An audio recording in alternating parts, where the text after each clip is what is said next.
Passa no RH, o podcast da Grow. Colaboradores satisfeitos são 31% mais produtivos, 85% mais eficientes e 300% mais inovadores, revelou uma pesquisa da Harvard Business Review. E de acordo com a Gallup, empresas com profissionais felizes têm 50% menos acidentes laborais. Por isso, o Passa no RH de hoje vai responder a pergunta de milhões. É possível atingir a plenitude profissional?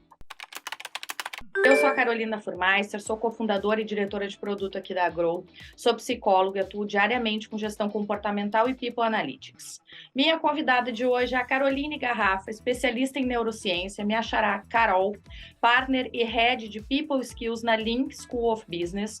A Carol desenvolveu um método próprio, chamado Método Santé, que a gente vai entender direitinho do que se trata no episódio de hoje, conhecer em detalhes, ter essa oportunidade maravilhosa. Sejam todos bem-vindos ao Passa no RH, o podcast oficial da Grow. Esse é um canal sobre gestão de pessoas, sobre cultura organizacional, inovação, tecnologia e muito mais, sempre compartilhado por especialistas no assunto. Carol, muito obrigada pela tua participação aqui hoje. Eu que agradeço, Carol, Xará, um prazer estar aqui falando de um assunto que para a gente é tão relevante e feliz que a gente compartilha da mesma trilha. Da mesma entrega para o mercado, muito semelhante, né? Ou da mesma filosofia. Acho que a gente tem muito a contribuir para o mercado de trabalho e torna o mundo um lugar melhor e o mercado de trabalho um lugar melhor através do nosso trabalho. Vamos lá, nos conta um pouquinho como que surgiu o insight para a criação do método Santé. Qual foi a demanda observada, qual foi a tua vivência, qual foi o teu gatilho para isso? Carol, acho que você usou alguns termos aí que eu só quero chamar atenção para insight, gatilhos, né? É exatamente isso. Na vida a gente tem que fazer a ação por alguma motivação. E a gente sabe que ou é por necessidade ou é por paixão. Mas quando você junta a necessidade e a paixão juntos, eu acho que quando elas se cruzam, é onde dá os maiores insights da vida. E foi na época onde eu estava na França fazendo um MBA de comportamento humano. E a hora que você faz pausas, né? Eu já estava há mais de 10 anos em mercado financeiro e fui estudar na França. E a hora que você faz pausas e o seu cérebro ele começa a conectar os pontos de tudo que aconteceu, da sua carreira, eu estava numa busca. E eu acho que através dessa busca, perguntando realmente numa época da vida o que é a felicidade em si, né? Eu estava muito ainda pensando no meu ambiente de trabalho do banco, falando assim, será que as pessoas lá eram felizes? E no fundo, quando eu fui para a França e dei essa pausa, eu falei, opa, será que eu estava feliz? E será que eu também não estava no piloto automático que eu achei que as pessoas tivessem? E foi daí que surgiu uma necessidade motivada por uma vontade de saber o que era felicidade para as pessoas, porque de cada 10 pessoas que a gente pergunta, 9 respondem que querem ser felizes de bate-pronto. Falam, o que você quer? Eu quero ser feliz. Aí você fala, o que é felicidade para você? A pessoa, e eu falei, o que é essa tal felicidade? E eu tinha acabado de perder meu pai. Então, quando eu fui, ainda tinha essa questão de parar e falar, opa, 10 anos em mercado financeiro, o que aconteceu? Então, a motivação da criação e esse insight aconteceu em entender que a gente está numa busca constante de entender quem nós somos, mas os nossos olhos olham para fora. Como diria Jung, quem olha para fora sonha, quem olha para dentro desperta.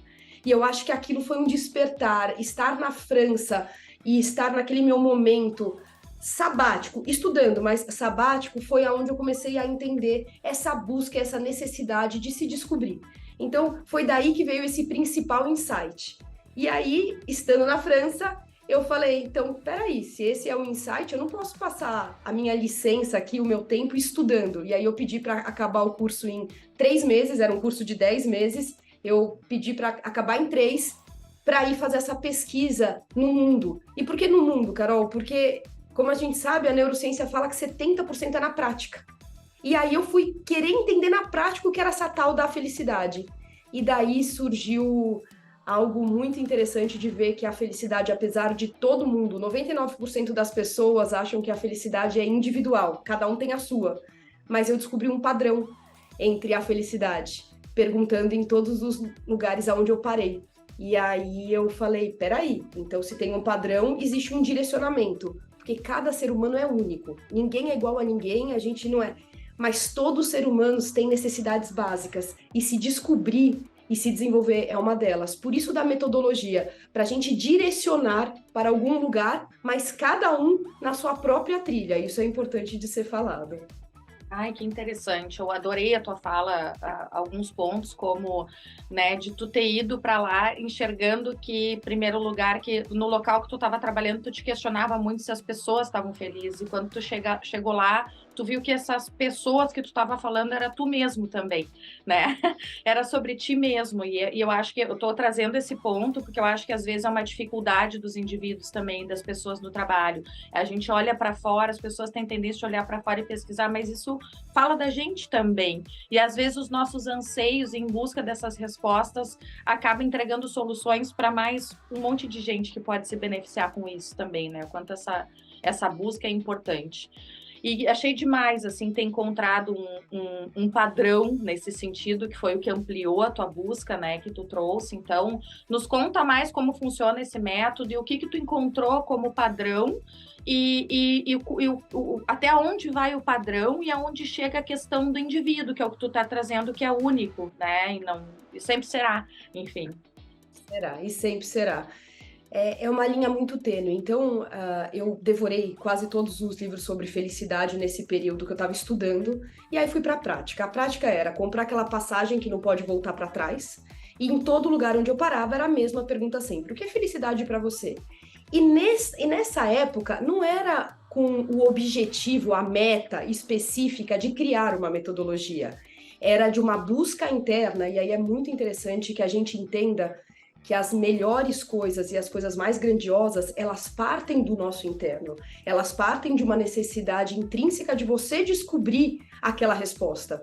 Só que ao perguntar para muitas pessoas, foram mais de 30 países perguntando, eu comecei a ver que as respostas, elas tinham uma ligação.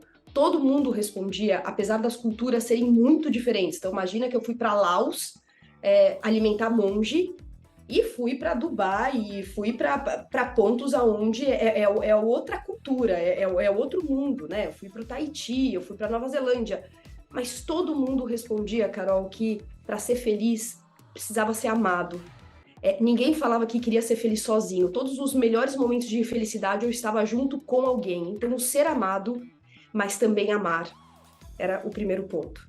Só que não bastava ser amado. E aí, quando a pessoa continuava, tinha outro padrão. Que, tudo bem, eu sou amado pela minha família e os momentos mais felizes são da minha família. Eu amo o meu trabalho, mas eu preciso ser ouvido. Se eu não for ouvido, eu não tenho o tal do senso de pertencimento. Então, o ser amado, ser ouvido e ouvir, né? Traz esse senso de pertencimento e de evolução. E quando a gente está falando de empresas, a gente está falando de trabalho, a felicidade relacionada a trabalho tem a ver com eu achar que eu estou evoluindo e contribuindo dia a dia. E aí eu acho que eu faço parte daquilo e que eu tenho uma relevância. E o terceiro ponto mais curioso e último era que as pessoas não se permitiam errar. Então eu botei aqui como se permitir errar para ser feliz. É óbvio que elas me respondiam falando assim, Carol, eu quero errar para ser feliz. Mas sempre tinham, ai, Carol, se eu tivesse tido essa sua oportunidade, se eu tivesse tido a sua coragem, se eu tivesse mudado de carreira, se eu tivesse feito outra escolha, se eu tivesse saído desse relacionamento tóxico, se eu não tivesse permitido que o meu chefe tivesse feito o que ele fez, se. E a minha pergunta sempre foi, e por que não? E aí, Carol, o que eu percebi foi um medo muito grande do erro. Um medo de uma vulnerabilidade que a gente tem falado cada vez mais, e ainda bem, mas que as pessoas elas ficam dentro de uma zona, que é a zona de conforto mesmo delas, mas não porque elas estão confortáveis, porque elas têm muito medo de expandir e de sair e do que vão encontrar. Então a felicidade está baseada nesses 3 padrões, só que para cada um, esses 3 padrões, depende muito. Então essa é a linha tênue entre a gente ter amar e ser amado, ser ouvido e ouvir, e poder errar e permitir que o outro erre, que isso também é algo que a gente não permite tanto.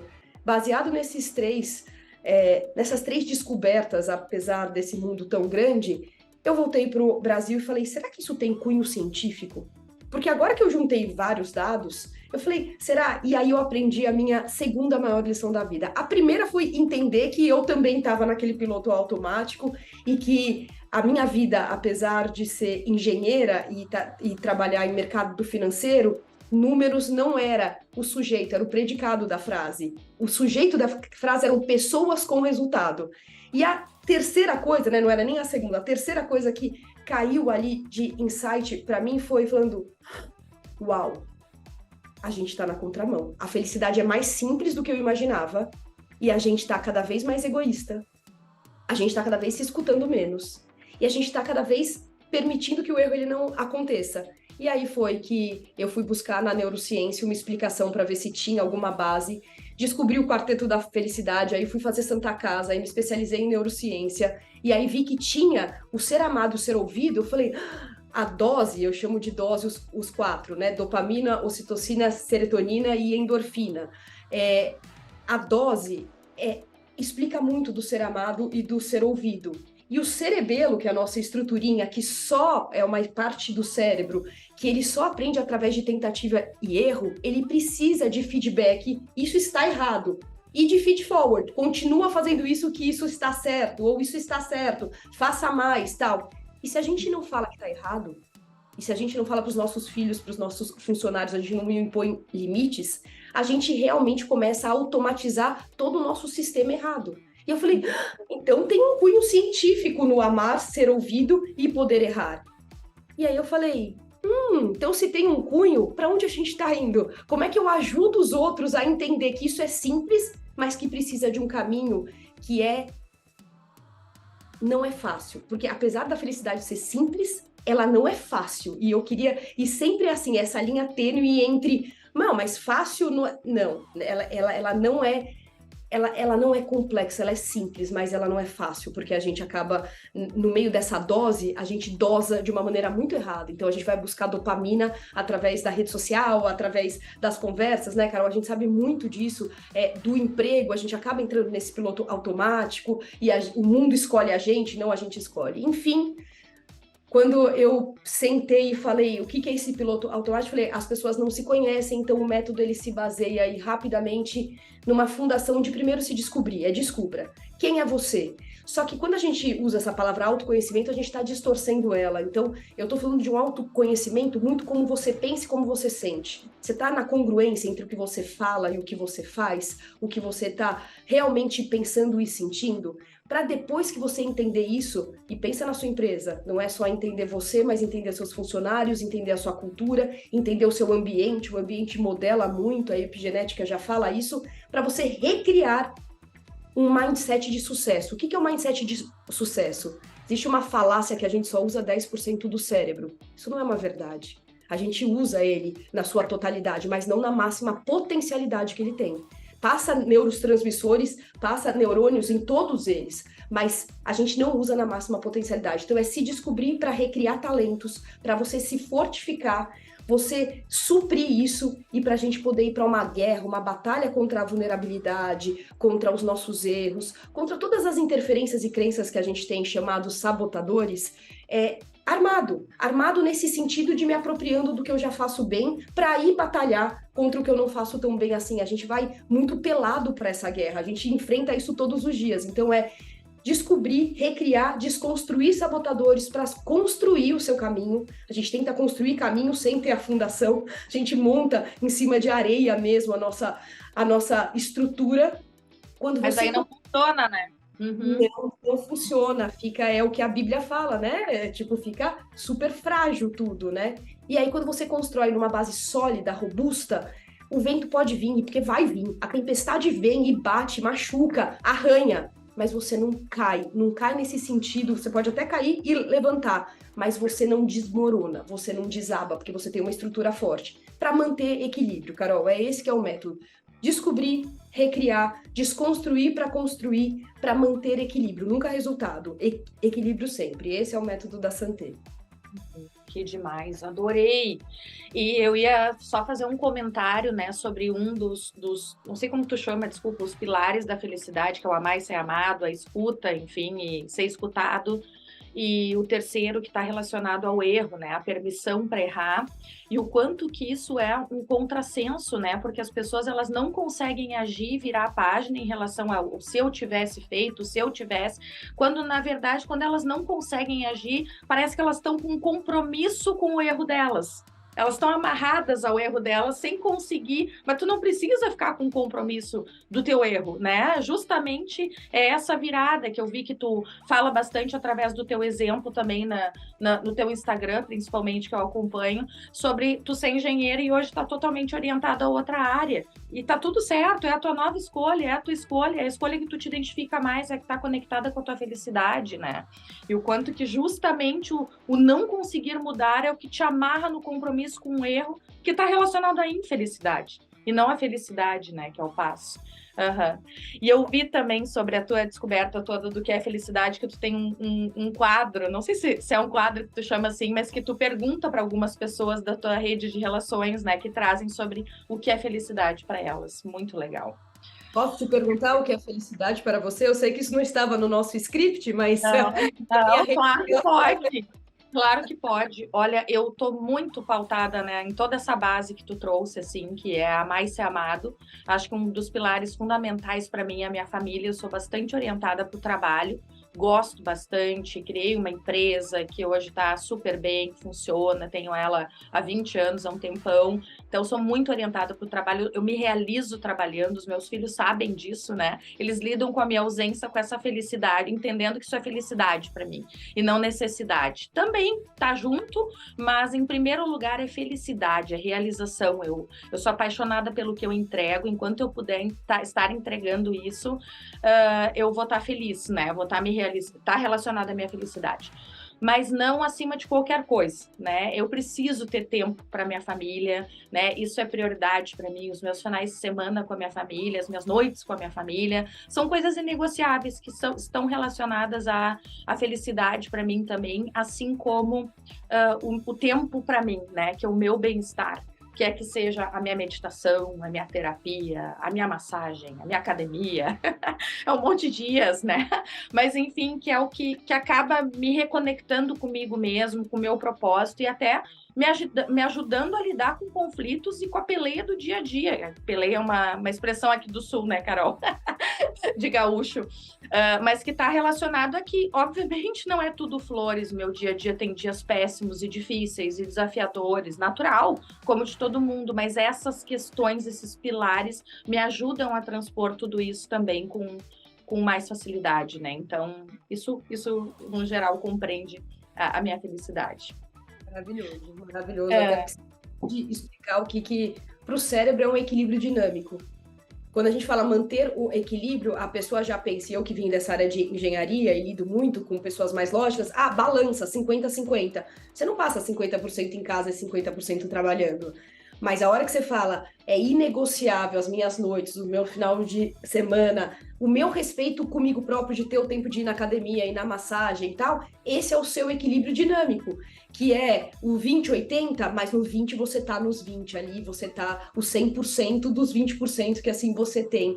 E aí que a gente entende o que é o equilíbrio para o cérebro. Não é metade feliz, metade triste, não é metade em casa, metade no trabalho. É o que te faz bem. Né? E isso faz toda a diferença do mundo, né? Isso que traz propósito, que essa palavra também tão distorcida. Perfeito. Ótimo. Eu ia pegar sobre uma das últimas etapas ali, eu não sei se é a terceira ou a quarta exatamente do método, né, sobre os sabotadores, e como que a gente pode linkar ela com a síndrome do impostor, né, que se fala hoje no mercado, enfim, nas carreiras dos profissionais. Como que a gente pode correlacionar com os chamados sabotadores essa síndrome, assim, que a gente sabe que a maioria das pessoas sentem, né, o quanto que ela é muito mais comum do que a gente imagina. Só não são todas as pessoas que falam que se sentem assim, né? Enfim, como que isso se relaciona com o método no sentido de sabotadores? A pergunta é perfeita porque as pessoas realmente, muitas não falam, quase todas sentem, né? Tem até uma estatística que fala que 70% das pessoas sentem a síndrome do impostor. Quem não sente? Eu gosto muito quando o Adam Grant, ele classifica o impostor e o jogador de araque, né? O jogador de araque é aquele que nem tem tanta competência mas ele bota uma confiança ali que ele fala até de coisas que ele não sabe, que até aquela curva do Dunning-Kruger ali, de tipo, quando eu sei um pouquinho de algo, eu tenho a montanha da estupidez, né? Que eu falo coisas como se eu soubesse tudo e tal, e não sei quase nada. Quanto mais eu conheço, eu vou descendo falando, cara, eu não conheço nada, né? E a síndrome do impostor, ela tá muito atrelada a um medo de exposição de descobrirem que eu não sei tanta coisa assim, ou que eu faço algo e se me descobrirem que eu não tenho tanta competência. Mas todo mundo que tem a síndrome do impostor é porque, de certa forma, tem alta competência e, em algum grau, baixa confiança. Então, se eu pego alta competência, eu já tenho muito sobre a pessoa e a gente precisa mudar um pouquinho, né? Muita gente me pergunta, falou, Carol, o que eu faço? Porque eu me sinto um impostor. É você começar a mudar seu mindset fixo de eu não consigo para o ainda não consigo, é um processo. Eu ainda não consigo e saber que a confiança, ela vem no processo, não é ficando parado.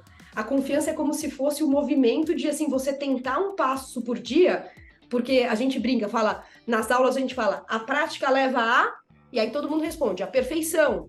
Fala, não, a prática, ela leva a melhoria contínua, a perfeição, ela não existe. Então, quando eu tô melhorando, eu tô evoluindo e é aquele 1% que você tá todo dia fazendo. Qual que é a correlação com o sabotador? Toda. O sabotador, exatamente, são crenças limitantes que vêm desde pequenininho para me defender, nunca para me destruir. Então, na síndrome do impostor, quando eu sinto isso, eu quero me defender, eu quero falar, e se eu for exposto? E se acontecer? Então, dentro da síndrome, existe um sabotador que está tentando te proteger para que você não sofra.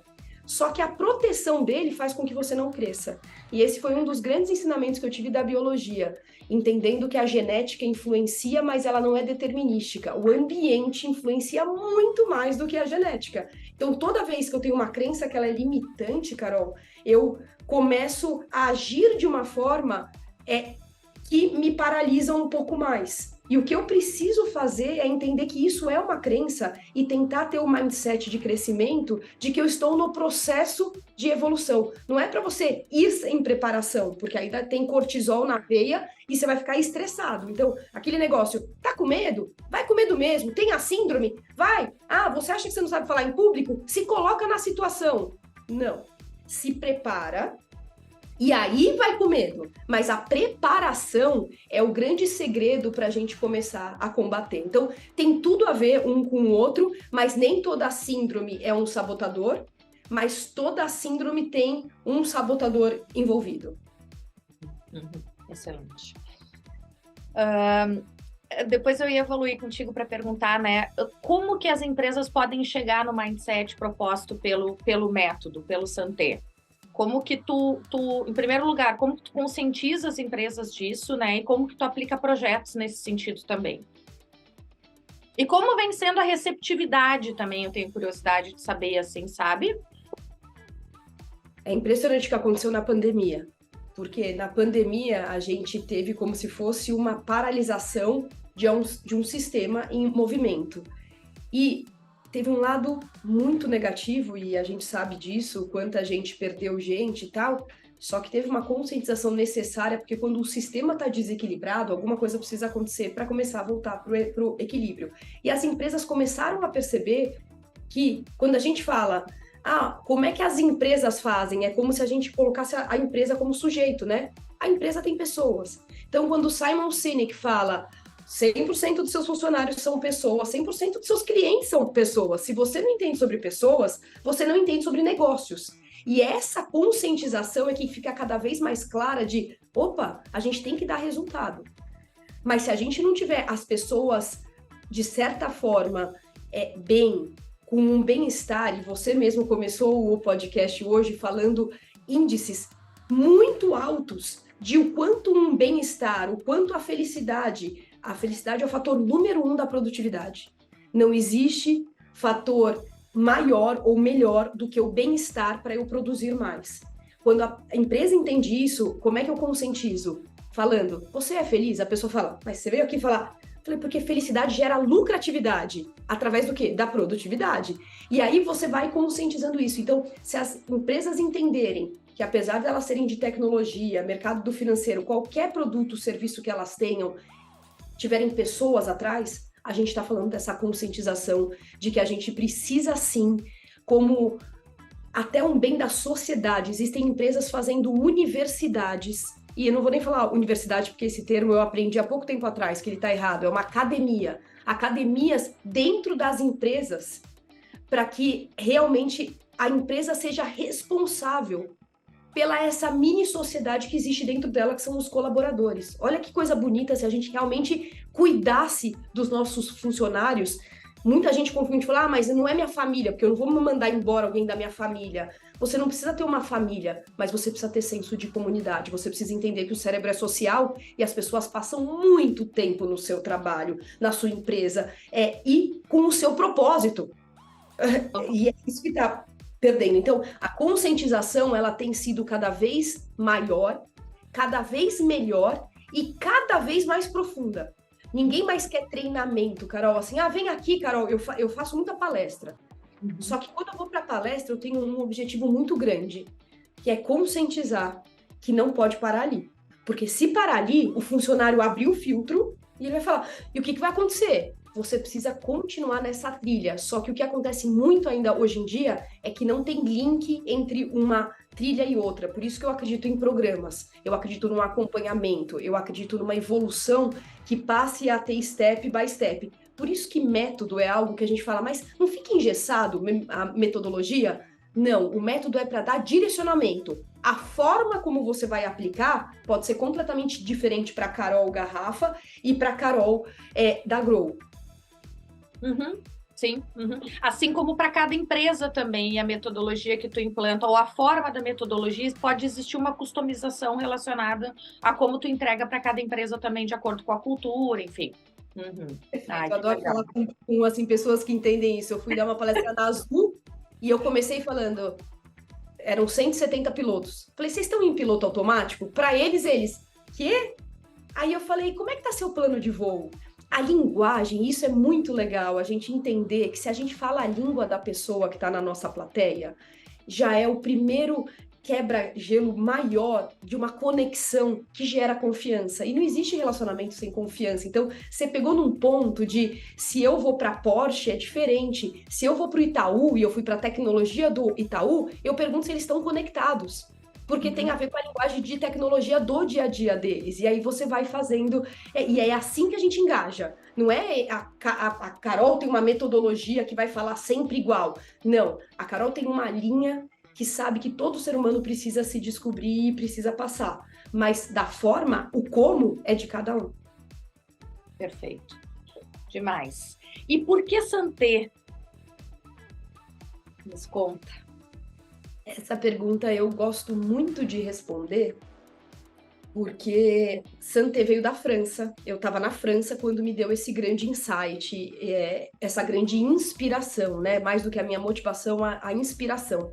E Santé, na França, é saúde, é um brinde.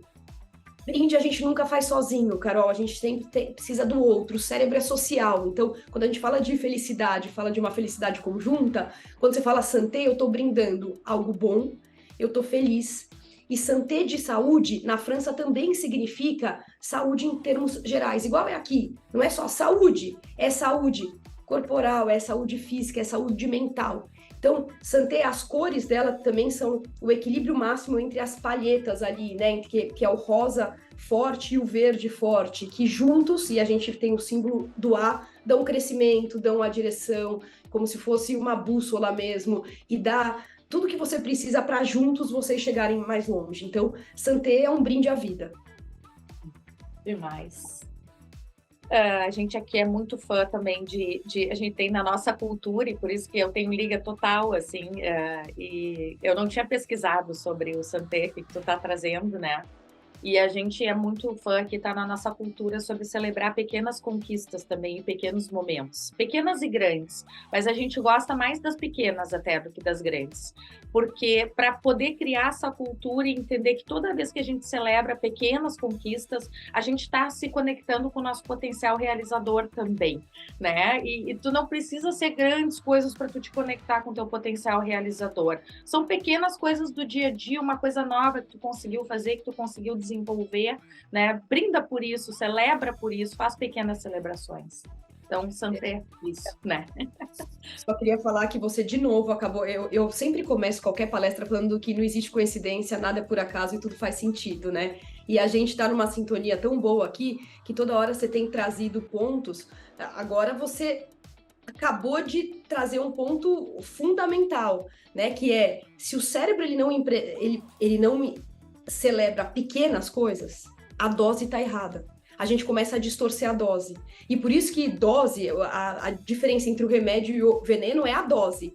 Se a gente quiser uma felicidade toda hora, todo momento, só de coisas grandes, aquilo fica descompassado e aí você vai buscar uma felicidade pela falta de, então já não é mais felicidade. Você já tá eu preciso da rede social, eu preciso do status, eu preciso do like, eu preciso tal. A hora que você celebra pequenas conquistas todos os dias, você tá retroalimentando o seu sistema de recompensa, de assim falar, é isso que é importante. Quando vier as grandes, mas você tá todo dia satisfeito. E essa é a felicidade que eu mais acredito. Então, você acabou de explicar o que é a dose pra gente e o como que a gente tá distorcendo esse nosso sistema e fazendo com que ele aprenda tão errado. E aí a gente já não tem mais prazer nas coisas pequenas, como ficar com os filhos, como ter uma noite de paz, ou ter uma noite rodeada de amigos só, sem que você precise estar num iate, num barco, ou que você precise estar tomando a champanhe mais cara, né? Então é muito bacana. Obrigada pela contribuição. Perfeito, sintonia, demais. Já falou um pouquinho, mas eu não sei se tu tem algo adicional para nos trazer, assim, em relação a essa transição, assim, sobre tu ser engenheira de profissão, né, no sentido de formação mesmo, e ir para o lado da neurociência, que tu contou o teu storytelling sobre como que isso aconteceu, assim, de fato. Algum outro ponto que tu acha interessante poder estar nos trazendo sobre essa transição em si? Eu quero chamar atenção só para 2 pontos a mais. A sua profissão, ela não te define. Ponto. A sua profissão, ela não te define. Ela te dá propósito. E tudo que você escolher como profissão, pensa que tem um connect the dots, né? Tem um conectar dos pontos que eu só consegui construir uma metodologia porque eu fiz engenharia. Na minha trajetória, não é que só um engenheiro constrói uma metodologia, não é isso. Mas a conexão de entender padrões foi o que eu fui treinada a faculdade inteira, para pensamento crítico. E as associações feitas, porque eu não estava ali buscando algo para ter uma resposta. Eu estava, uma resposta de uma metodologia, eu estava buscando algo para ter uma resposta para mim. E aí, através disso, então a profissão ela não te define, eu sou a prova disso, eu sou engenheira de formação e fui para a neurociência para entender mais a fundo uma missão de vida que eu descobri para mim. Então, esse é o primeiro. E o segundo a gente decide profissão muito cedo, a gente decide com 17 anos, você tem que tomar uma decisão da vida.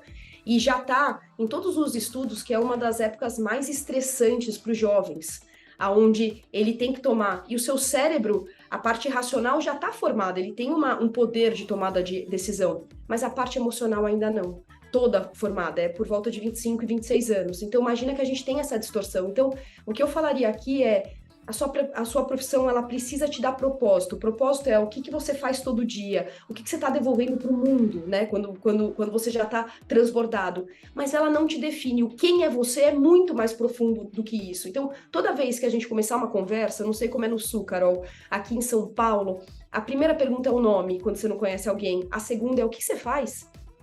A gente se define pela profissão. Fala, eu sou a Caroline, eu sou engenheira. E quando eu entendi isso, eu falei, eu não sou engenheira, eu sou a Caroline. Agora eu tenho muitas coisas. E eu fiz engenharia. E a engenharia, ela é parte do que eu sou, mas ela não é quem eu sou. Então, é um estado, né? E eu acho que é esses 2 pontos que eu queria falar. A profissão não te define, ela te dá propósito. Ela é muito importante para você devolver ao mundo ao que você veio fazer, mas ela pode ser uma conexão entre o que você vai descobrir mais para frente. Excelente. E a gente já é muito antigo essa visão de que, mas que a gente vivia no passado, eu, pelo menos, talvez meus pais, meus avós, muito essa questão de quando tu ia mudar de carreira, a questão sim, mas então toda essa formação de 5 anos tu vai jogar fora, né? Porque é um horror dizer isso, porque não vou jogar fora. Tá dentro de mim, tá esse aprendizado dentro de mim, sou eu também. E quem sabe, indo para uma outra área, eu vou poder transformar de maneira diferente, como foi o que te aconteceu, né? Atualmente, a gente já tem dados que uma criança de aproximadamente 3 anos hoje, ela vai poder ter ao longo da sua carreira uma média de 6 escolhas profissionais e carreiras.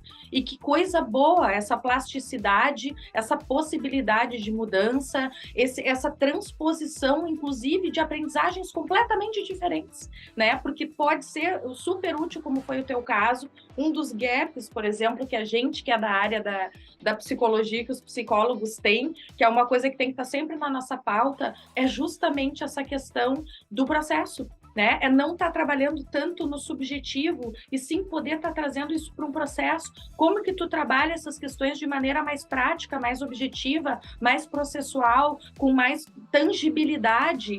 Então, quando tu junta a tua engenharia com a tua expertise e toda a tua formação e teus estudos em neurociência também, em comportamento humano, tu conseguiu trazer isso, né? Um excelente exemplo nesse sentido, que obviamente ele pode se transpor para tudo que é área que a gente quiser mesclar, né? O exemplo aqui hoje é esse, mas enfim, devem existir por aí diversos exemplos fantásticos nesse sentido, assim. Muito legal. E o que agora devolvendo a pergunta para ti, né, Carol, para tu trazer, a gente geralmente quando está lidando e faz estudos nas empresas, a gente está olhando geralmente para os dados sobre os outros, mas tu me perguntou sobre felicidade para mim, eu queria que tu trouxesse também, assim, o que para ti representa felicidade e sucesso? Essa pergunta é muito legal, porque geralmente a gente está sempre pensando nos outros, né? E muita gente que trabalha com outros está sempre olhando para fora. E uma coisa que eu falei para todo mundo toda a metodologia e tudo que a gente faz é um quebra-cabeça, só que eu preciso ter sentido isso. Porque se você não sente, e se você não passa por, então eu preciso me colocar nesse contexto. Então eu já me fiz muito essa pergunta e eu vou fazer uma analogia, né? Porque assim, o que é felicidade, o que é sucesso? Eu começo uma das palestras falando para muitos executivos que já chegaram lá, falo assim, dá para ter sucesso e ser feliz? Porque quando a gente atrela, muita gente fala assim, dinheiro traz felicidade, traz ou não traz, né? Essa pergunta dá para ter sucesso e ser feliz? E a gente acaba essa palestra falando, dá para ser feliz e ter sucesso. Então, para mim, ter sucesso é ter felicidade, porque se você tem felicidade, é porque as suas necessidades básicas foram atendidas. Porque quando a gente fala de dinheiro traz felicidade? Absolutamente não. Por quê? Senão a gente veria muita gente muito rica, muito feliz, e não é isso que a gente vê sempre. Mas a falta do dinheiro traz a infelicidade. Então você tem que ter as suas necessidades satisfeitas. Porque se você não tiver, você vai correr atrás de um monte de coisa, não vamos nem falar sobre necessidade, não vamos nem falar sobre felicidade, vamos falar sobre necessidade. Então, para mim, sucesso tem a ver com felicidade. E o que é felicidade? Felicidade, para Carol, é como se fosse uma borboleta. Se você tentar pegá-la, ela escapa, porque ela é livre. Mas se você semeia o seu jardim, se você se cuida, se você sabe quem é você, se você se alimenta bem e faz esse jardim ficar lindo e tal, a felicidade volta para você. Felicidade como propósito, como sucesso, é processo, não é alvo. É o dia a dia. É assim, você entender quem é você, entender seus valores. Você, Carol, trouxe valores muito fortes que falam com o meu coração, que é família, que é trabalho. Isso, quando a gente entende isso na vida, a gente consegue ter um equilíbrio que tem muita mãe que fala assim, nossa, mas eu sou tão culpada, porque eu saio... Porque você não achou seu propósito ainda, porque o que você está fazendo como trabalho não está te satisfazendo. Porque se você achou, você entende que para os seus filhos isso também vai ser importante. Esse é o maior exemplo que assim, você pode dar. Mas eu quero ser mãe. Tudo bem, então esse é o seu propósito. Então que você seja a melhor mãe que assim você pode ser. E se está preenchido é a sua felicidade. E você está transbordando isso. E que bom que a gente tem gente que pode ficar o tempo inteiro. Mas felicidade para mim é essa conquista do dia a dia. E nada tem a ver com acontecimentos, tem a ver com preenchimento. A gente fala muito que tem a primeira felicidade ali, que eu nem chamaria de felicidade, que é algo que é mais material, é mais en passant, né? Então você tem que comprar mais uma bolsa, você tem que ter mais uma amiga nova, ir para uma balada, tipo, comprar um carro e tal, só que passa muito rápido. Isso é a primeira fase onde as suas necessidades básicas já são supridas, que você passa a ter uma condição de comprar coisas e isso, a curto espaço de tempo, preenche assim, ó, mas esvazia muito rápido.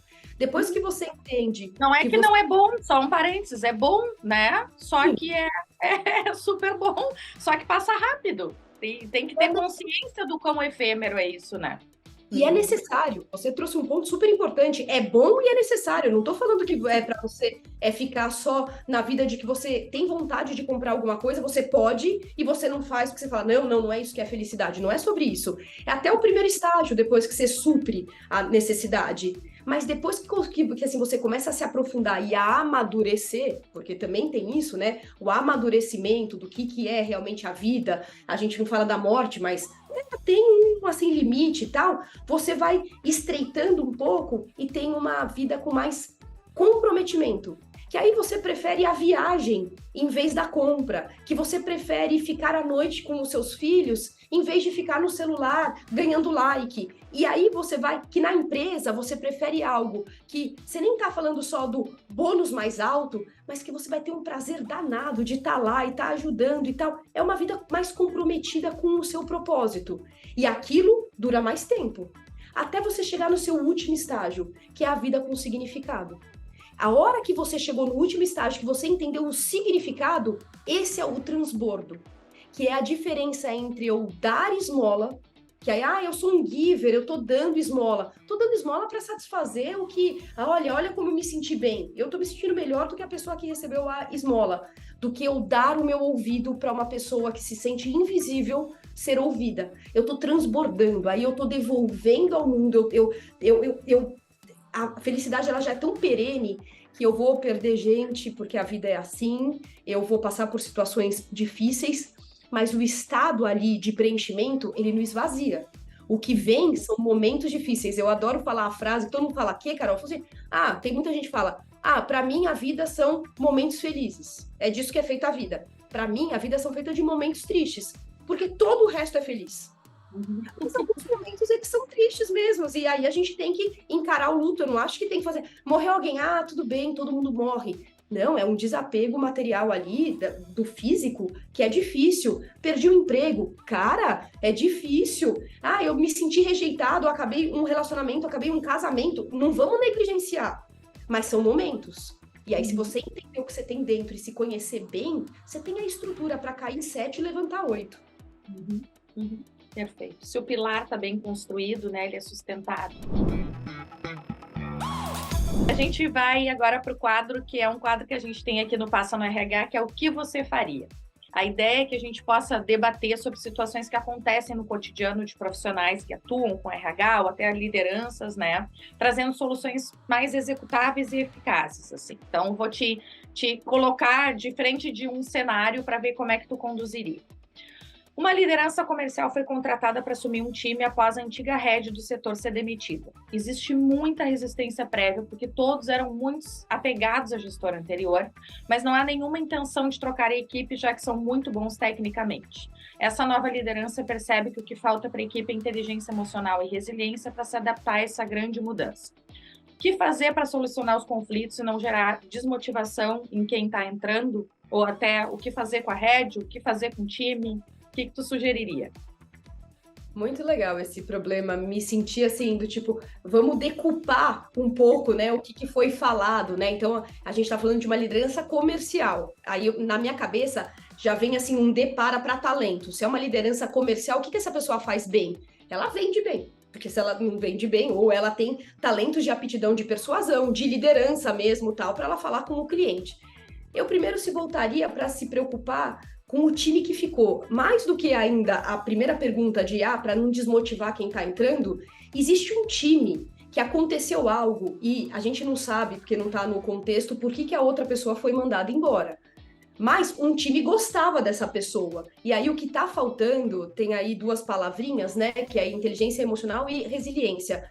Mas eu vou juntar todo isso no bolo do que a gente chama de people skills. People skills como eu lido comigo mesmo e como eu lido com os outros nas diversas vertentes. Aí você fala, Carol, por que people e não soft? Eu conheço isso como soft skills. Porque para o cérebro não é soft, porque a gente precisa parar de falar soft skills, senão a gente entende que é menos importante. Essa é a característica mais importante que a empresa precisa desenvolver nos seus liderados, principalmente. Então eu preciso entender como eles estão se sentindo.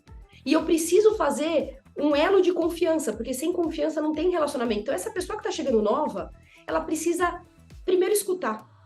É uma coisa que a gente não faz muito. A liderança já tenta ir lá e falar assim, tô aqui e tal, e se vender já, e falar tal. Então o que ela tem de bom como talento, mas 3 passos atrás para eu entender onde eu tô chegando, porque já tem um ambiente formado, já tem uma mini comunidade feita. Então, primeiro é escutar, acolher, e depois dar um tempo, porque o tempo é um remédio muito bom, né? Então, assim, dar um tempo, mas acompanhando esse time. Então, fazendo toda uma parte de one-on-one, de alinhamentos, tal, para que essas pessoas se sintam, porque é como se elas tivessem ficado meio órfã. A hora que você perde um líder que é muito bom, a pessoa se sente um pouco... E agora? Eu vou ter que me provar tudo de novo e tal? Então, se essa pessoa que chega com esse mindset de, olha, eu não quero substituir ninguém, até porque tem esse negócio, né? Todo mundo é substituível. Não, todo mundo é insubstituível. Os processos são substituíveis. Mas você chega com o seu jeito novo e acolhe, e aí você mostra uma vulnerabilidade, fala, pô, que bom que vocês gostavam da... O que a gente pode fazer juntos para a gente construir um time e dar continuidade? Eu não quero recomeçar, eu não quero zerar o seu passado. Houve o histórico. Então, primeira coisa que eu falaria nesse é uma empatia e uma escutativa. Lembrando sempre que é uma empatia... e é muito importante que isso seja falado, uma empatia cognitiva, é uma empatia de entender o lugar do outro, não é emocional, que eu vou sentir o que o outro sente, senão vai ficar um clima pesado e aí vai ter uma contaminação. Eu, como líder, tenho que contagiar e não me contaminar. Então, falaria isso. E até porque a resiliência que está faltando não é assim, é uma situação que aconteceu e as coisas acontecem. Geralmente a gente já pensa, nossa, ou trocar a equipe inteira. E para quem está chegando, eu acho que é também essa nova cultura de até botar essas pessoas que estavam antes como assim, pô, vamos ter a responsabilidade de construir esse ambiente bom também para quem está chegando, para unir isso juntos, né? Porque geralmente a gente não mostra isso, a gente bota isso como problema. E no fundo, esse problema da nossa equipe é nosso. É da empresa. Então eu contextualizaria fazendo um processo de people skills, de por que vocês estão chateados, o que aconteceu, como é que vocês estão se sentindo, e o que a gente pode fazer daqui para frente. Primeiro você olha para trás, feedback, né? Você constrói. Depois você começa a construir o seu futuro, e aí acompanhamento. Essas pessoas precisam ser acompanhadas nesse primeiro momento um pouquinho mais próximas. Perfeito. E aproveitando o gancho, como que tu vê o preparo dos líderes para esse tipo de condução? Essa eu acho que é a pergunta-chave. Eu acho que quando a gente fala que empresa tem pessoas, eu acho que sempre tem agora alguém, ou alguém que a gente conhece e tal, que já está mais aware, que já está mais ligado nessa parte do desenvolvimento humano, e principalmente de people skills. Mas o treinamento da liderança ainda é muito falho. A gente está numa transição de geração e de metodologias e de formas que eu costumo fazer uma analogia com a escada, Carol. É assim, a gente está muito preocupado, que é um pouco do contexto do problema. O que a gente faz com esse time para não desmotivar, né? No contexto do time, que é a escada da metade para baixo. Estou tentando limpar e dar treinamento e dar suporte, fazer a parte técnica da escada para baixo. Mas a liderança que está sujando mais. E aí, se eu sujo em cima, a escada pode estar super limpa, ela vai sujar tudo de novo, porque a liderança é o exemplo. Então, eu acho que esse é o principal fator ainda de alerta. Os nossos líderes não são líderes, eles são chefes e eles são drivados só para resultado. Eles têm que ser, e resultado ele tem que ser uma consequência, e não tem, assim, negociação. Se uma empresa não está dando resultado, ela não consegue esse investimento em pessoas, mas precisa caminhar juntos. E a gente não tem líderes, a gente tem muitos chefes ainda. Acho que você pegou no ponto. Exato. Mesmo cenário que a gente vê por aqui. Temos bastante o que transformar ainda nesse sentido e entregar enquanto aprendizagem, né, para essas lideranças, que eu acho que quando conseguirem aprender a fazer isso de fato na prática, tem o potencial de gerar uma grande transformação no mundo organizacional. É uma revolução, na verdade, né? Uma linda revolução, que não é romântica necessariamente, porque ela tem que estar conectada com o resultado, como tu trouxe, mas é bem passível de aprendizagem. Vamos para o quadro Sempre Bem Informado para fechar. A gente já está aí ultrapassando o nosso tempo nesse papo riquíssimo, mas vamos fechar com esse último quadro aqui, Sempre Bem Informado. A gente está sempre aqui na Grow olhando para a questão de gestão, de inovação, de tecnologia. Esse mês a gente se deparou com uma matéria no portal Fast Company Brasil, mostrando que trabalhadores da geração X estão desiludidos com a cultura tech e mais desmotivados de maneira geral com relação à carreira. Ele traz, né, o estudo que 68% dos trabalhadores de tecnologia da geração X dizem que seu trabalho não é tão importante para eles na realização dos seus objetivos de vida. E o que é interessante, um contrassenso, é que a geração X foi a que construiu a cultura da tecnologia moderna e que acreditava que a tecnologia podia mudar a sociedade para melhor. Então, como que a gente pode pensar sobre esse fenômeno que fala diretamente sobre o bem-estar, propósito profissional e até sobre, falando desses colaboradores mais sêniores, né, que estão se questionando nesse sentido, que eu acho que conversa muito sobre o que tu trouxe já para a gente.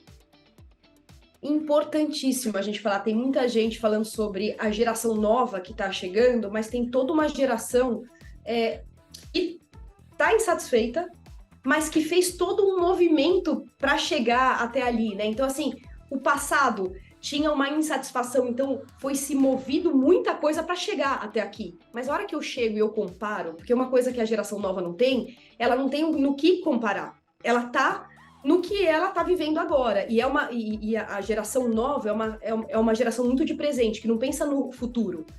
A geração X era uma geração muito de futuro, do tipo, o que eu espero para frente. Então, construiu muita coisa Só que na hora que esse futuro chegou distorcido. E a gente começa a ter um pouco de saudade de valores mais sólidos. O esforço todo que foi feito, ele não é tão reconhecido hoje. Então, é natural a gente ter essa frustração de ter batalhado tanto, se esforçado tanto, imagina, carreiras e carreiras, porque você tinha que fazer carreira, você não tinha uma opção de escolha tão clara, você não tinha o equilíbrio de emoção com a razão, era vai lá e trabalha. E aí trabalhou, para você ter um funcionário que olha para você hoje e fala, você trabalhou porque você quis também, né? Não precisa se esforçar tanto. Meu pai conhece não sei quem e eu já tô, ou eu já entrei e tal. Então, dá para entender essa dissonância, que é como se essa geração que batalhou tanto estivesse frustrada. E a gente tem visto cada vez mais mudanças de carreira nesse sentido, mudanças de vida, mas também muita gente que não sabe o que fazer. E aí está se perdendo um pouco, tanto no profissional, porque escolheram carreiras que não necessariamente tinham a ver com o seu propósito, tinham a ver com o seu momento, né? A gente escolhe o que a gente tem naquele recurso, mas é o que a gente falou, escolheu lá atrás e deixou a vida aí levando piloto automático. A hora que dá esse wake-up call do tipo, amadureci, peraí que tem coisas que são mais importantes, falar, mas preciso pagar a conta. Então, existe todo um fenômeno acontecendo, que essa geração, ela começou a olhar para trás e falar, será que foi tudo em vão?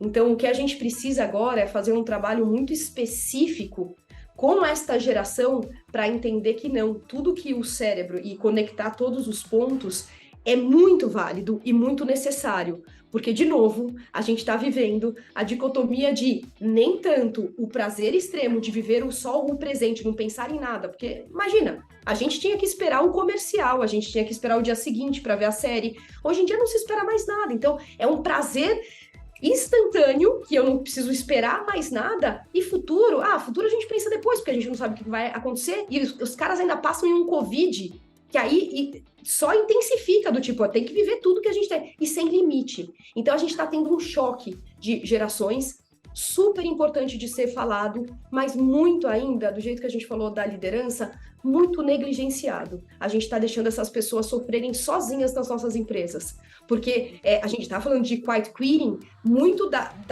do pessoal mais jovem que está ali só trabalhando, fazendo lá tal, mas já está desistindo. Tem uma geração inteira que está frustrada e não está achando caminhos, porque também está numa encruzilhada de, mas agora é tarde demais, que é bem o poder errar, está se sentindo exatamente do tipo, agora é tarde. E aí o que eu falo é, não é tarde. O se conhecer é um processo que nunca a gente vai acordar e vai falar, pronto, Carol, acordei hoje, me conheci e acabou. Então, é um processo. Então, se dê a chance de... E aí, o que eu atrelaria, enquanto não dá para mudar ou de carreira ou de algo, você ir buscar algo que você mais gosta mesmo, e tudo é aprendizado, toda a bagagem que você teve até aqui é usar a sua história para o próximo passo. E se você fez todo esse esforço, eu queria só te dar esse recado. O seu cérebro está muito preparado, você treinou muito o seu cérebro e uma coisa muito boa. Então, para você dar o próximo passo, você está muito mais preparado com que qualquer jovem que chegue e fale, mas não é sem esforço e tal, tal, tal. A vida não é assim, é por isso que a gente está vendo também esse jovem se frustrando no seu presente já, e tomando Venvance, e sendo diagnosticado com TDAH de uma maneira muito, que às vezes nem é só uma falta mesmo de atenção mesmo, e de um mundo que está dando pra gente uma oportunidade de informação e não de conhecimento. O pessoal da geração X tem conhecimento profundo, porque teve que ir a fundo. O pessoal da geração nova tem informação. E conhecimento ninguém tira. Informação todo mundo te dá. Então, o que eu te falaria é, não ache que acabou. Ache que é só uma fase e que toda a estrutura e tudo que você treinou no seu cérebro, tudo que a gente treina, a gente fica melhor. Tá na hora de você pegar todo esse melhor, tirar essa síndrome do impostor, que com certeza neste caso tem, e fazer o próximo movimento. E enquanto você não pode fazer porque você tem que pagar conta ou você tá preso ainda, começa a fazer uma atividade extra que você goste muito, extra. E começa a tocar em paralelo para o seu cérebro ver quão prazer você tem e quanto competente você é para realizar. A hora que você entender isso e der o estalo, é o processo. E aí é dia a dia, trabalha de novo que você vai conquistar. Tem muita gente, muito empreendedor, que começa a se dar muito bem depois dos 45 anos.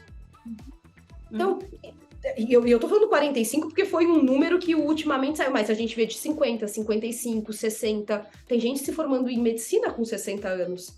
Tem gente fazendo advocacia. Então, eu gosto muito da frase: fracasso é um estado de espírito, sucesso é um estado de ação. Então, começa a agir. E mesmo que seja agir em paralelo com o que você não pode largar hoje, porque você está muito no processo ainda e não consegue enxergar isso. Mas começa em pequenos passos. Daqui a pouco você está andando mais rápido, daqui a pouco você está correndo e daqui a pouco você chegou na montanha. Nossa, que baita input para a geração X de reflexão. Maravilhoso, Carol. Assim, olha, infelizmente eu vou encerrar o nosso papo, que eu achei muito fluido, quanto conteúdo rico. Muito obrigada pela tua participação aqui no Passa no RH e por ampliar ainda mais conhecimento a respeito desse tema tão importante, que a gente aqui é fã também, que a gente entende do quanto que a gente tem que juntar forças, porque ele merece muita luz, né? Mais e mais luz ainda para a gente estar colocando para o mercado, para as organizações, enfim, para que seja de fato percebido com a devida importância pelas empresas, né? Que é o lado que tu traz, que de soft não tem nada, que é people, né? Que são as soft skills, as people skills, enfim, o quanto que isso de fato precisa ser olhado e trabalhado, porque também da mesma forma a transformação da soft ou people skills, elas são que nem a felicidade, é simples, mas ao mesmo tempo não é fácil, né? E requer um processo que é importante de estar atento. Demais, muito obrigada pela tua participação, teus inputs aqui. Vou te passar a palavra para tu te despedir. Queria te pedir também que tu colocasse as tuas redes para o pessoal que está nos ouvindo, que está te conhecendo, possa poder estar acessando e acompanhando teus conteúdos e o teu trabalho também. Eu que agradeço, Carol. É muito, muito, muito legal a gente encontrar na estrada dessa vida essas conexões e de pessoas que têm a mesma sintonia, os mesmos propósitos e principalmente os mesmos valores. Eu acho que a gente compartilha. Parabéns pelo trabalho, parabéns por essa divulgação incrível, um prazer participar, um prazer essa troca, a gente nem viu o tempo passar. Parabéns pelo roteiro, também uma delícia seguir ali uma coisa que faz sentido, e isso é uma metodologia, né? Não deixa de ser. E queria te parabenizar, você realmente é um exemplo e eu te desejo todo o sucesso e toda a felicidade, mas primeiro felicidade, depois o sucesso que ele vem como consequência, ainda mais, que você já é demais. Então, parabéns. Quem quiser seguir, @Caroline Garrafa no Instagram. E @Método Santé. A gente tem as duas redes, elas andam bem juntinhas, mas em paralelo ali. E no LinkedIn também. Caroline Garrafa, dá para encontrar. E segue a gente, eu acho que esse ciclo de parcerias, ele só precisa continuar. Então, virei fã também. Super obrigado, Carol. Ai, demais. Excelente. Bom, para acessar mais conteúdos como esse, acompanhem o nosso canal e sigam as redes sociais da Grow. No Instagram é @grow_gp e no Facebook, no LinkedIn, é só pesquisar pelo nome Grow. Vocês também podem conhecer a Rocking Talent Brasil, que é uma revista sobre gestão, negócios, tecnologia e inovação, que já está na sua 2ª edição, que a gente já colocou com excelentes conteúdos e pessoas de muita inspiração, contando seus cases, as suas histórias de vida e o que elas vêm fazendo na prática de liderança e de gestão de pessoas. Acessem @RockingTalentBR no Instagram e no site também, que é o mesmo. Já fica o super convite, que eu já vou convidar no ar a Carol para estar na nossa revista, na próxima edição da revista Rocking Talent. Carol, eu vou te mandar uma para tu conhecer, que é uma revista que a gente trouxe para o Brasil, já está na 2ª edição, uma revista que já roda em outros países, a gente trouxe para o Brasil esse ano, já fez a 2ª edição e a 3ª vai ainda esse ano, e eu quero muito uma matéria tua na nossa próxima revista. Com certeza, tá dado o meu aceite aqui. Conta comigo. Maravilhoso. Em frente. Pessoal, muito obrigada por nos acompanharem até aqui e até a próxima.